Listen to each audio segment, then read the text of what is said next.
你好似有啲焦慮喎，你可能係抑鬱症喎，你可能係你個原生家庭影響咗你喎。但係我哋如果單靠一個面向就落呢啲嘅 judgment 咧，其實未必係我哋對方最需要或者最反映到佢而家困擾嘅嘢。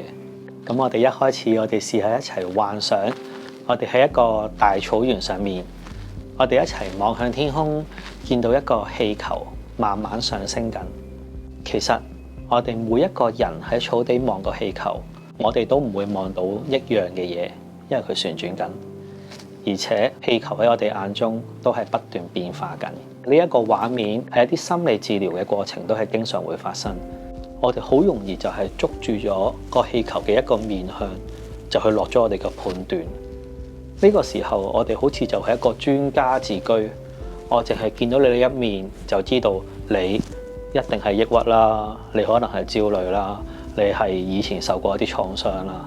其實未必真係呢一個氣球或者我哋呢個 client 一個真實嘅情況。咁如果喺後現代心理治療會點樣去理解呢件事呢？第一種方向就係我哋會唔會一齊探索呢個氣球面向背後嘅嘢，就係我哋忽略咗嘅嘢。我覺得自己一個好膽小嘅人，係咪有啲我哋好有勇氣、好勇敢嘅畫面我哋忽略咗呢？咁我哋揾到呢啲忽略嘅嘢，就係我哋嘅力量啦。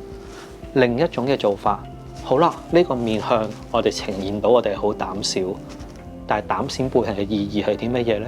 係咪有啲我哋好想保護嘅嘢？有啲我哋不容許失敗嘅嘢？